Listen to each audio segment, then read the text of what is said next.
This is another thing that stuck out to me when I read your book. This is in the first couple of pages, and this is you talking here. You're saying your father was a different man when he drank a beer, and not because he consumed very much of it, he never did, but rather because the beer seemed to give him permission to relax, to stand down, and to find a human connection to those nearby. Yeah. So I'd love to hear what you just think about it. It may sound crazy, but it seems to me that there is something spiritual about alcohol. When you sit down so you don't drink beer, but I don't know if you drink wine. If we were to sit down this evening and have glasses of wines in our hands and discuss, that to me feels different than you have a Pepsi and I have a Pepsi.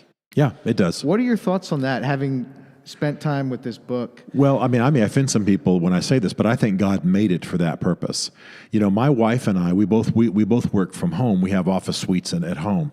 Around 4:30 or 5, if it's a normal day and I'm home not traveling, one of us will say, "Hey, you done?"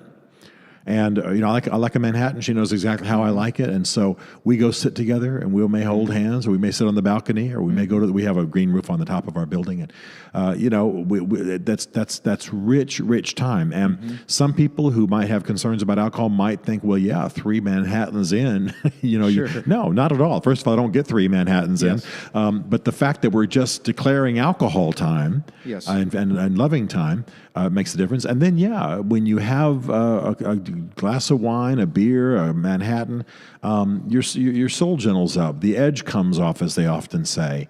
And it's a good time to relate to people. Now, if that's the only way you can do it, you've got a problem. Yes. The same thing could happen, by the way, if you and I took off on a 5-mile run right now. There are aspects of bonding that happen during that thing too. But I do believe it's a gift from God. I think it was meant to allow us to enjoy life and connect with each other a little bit more deeply.